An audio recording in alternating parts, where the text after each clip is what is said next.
Magandang hapon sa inyong lahat mga kababayan. Kumusta na kayo dyan? So, nandito pa rin ako ngayon sa amin. Dito kami sa bahay ng aking mama. So, nagawa kami ng septic tank. No? Para po sa CR. Para pag tumira na sila dito ay meron na silang sariling CR. So, dito kasi mga kababayan, yung mama ko ay sabi niya, hindi daw siya marunong mag CR ng anidoro. So, sabi ko sa kanya nga magsanay-sanay ka. No? Magsanay ka para din maayos-ayos, diba? Kasi ang sanay niya ay doon lang sa mga batang at saka doon sa mga kachelyas, no? Yun lang ang sanay niya. At yung kanyang ilaw ay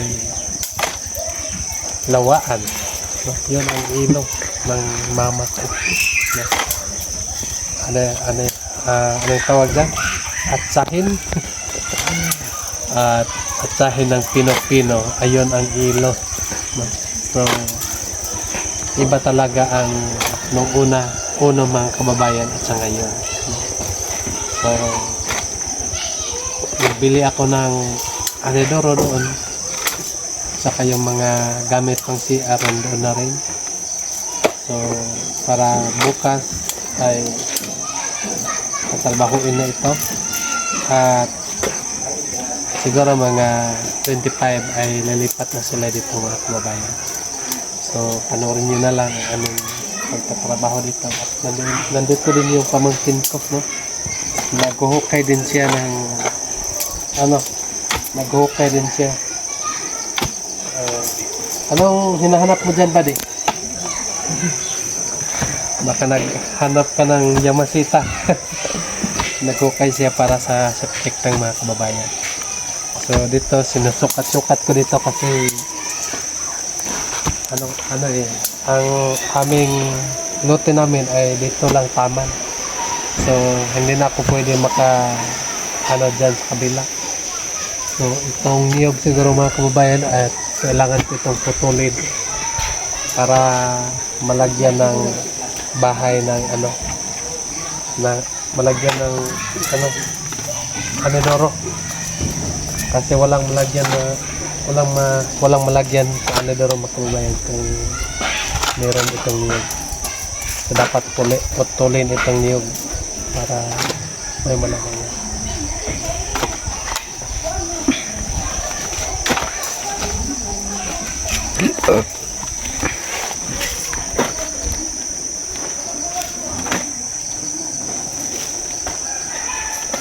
Kabila para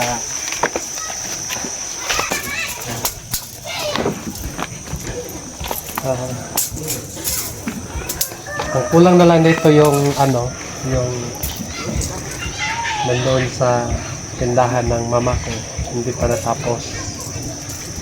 So dito tapos na dito ako. At ito yung simento para sa CR. At dito ito yung natin, nagpapanday. At dito na nakaparking yung aking duyanan mga kababayan. Masarap ito magduyan kasi malamig. May hangin doon. At maganda tulugan dito. At dito yung ating lababo sa kabila. So, ito yung first time kong ginagawa nga paglagay ng tires mga kababayan. So, ngayon pa ako nakalagay ng tires. Kahit hindi maganda mga kababayan, pero masaya ako dahil ngayon pa ako nakalagay ng ganyan. Nakalagay ng ganito nakagawa. Nang tawag dyan, nakapanday. Nakapanday ng tires. So okay lang naman. So, ayos lang yan. At lagyan ko na lang dito ng ano, may tawag dyan para hindi makita yung at dito malapit na ito matapos at ang yung tindahan ay doon sa kabila.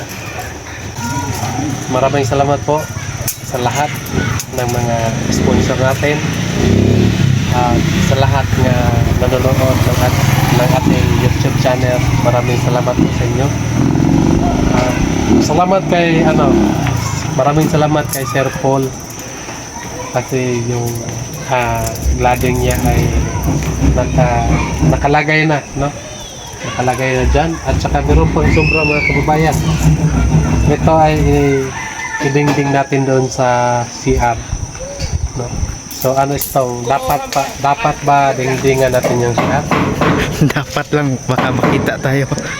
Pwede lang siguro hindi natin dingdingan yung CR para walang gastos. Kumuha lang tayo ng takipan lang natin yung mukha natin. Ganon. Pag mag-CR na tayo, takipan natin yung saan ang magastos? Yung maglagay pa tayo ng glading doon sa palibot ng dingding o yung pag mag-CR tayo ay tatakipan na lang natin. Diba? So yun, at ito ay ilagay doon sa CR at malapit na ito matapos mga kababayan. Gusto ng mama ko nga dito na sila matutulog.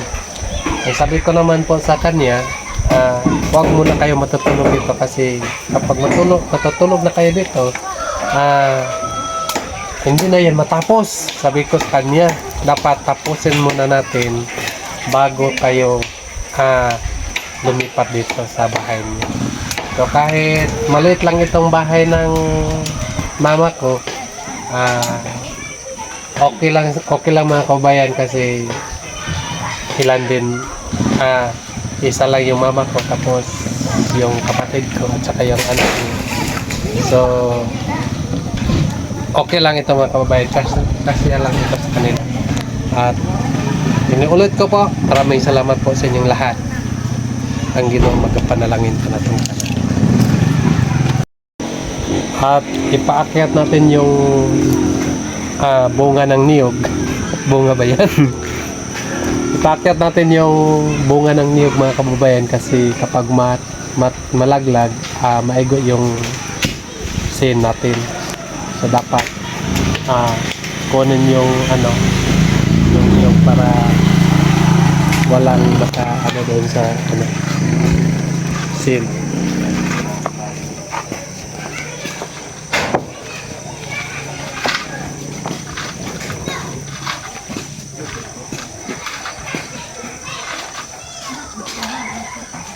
Makaka ka. Free.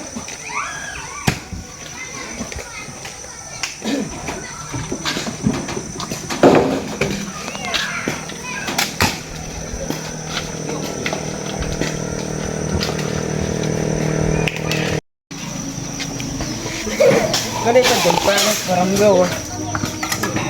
Sa piyapat.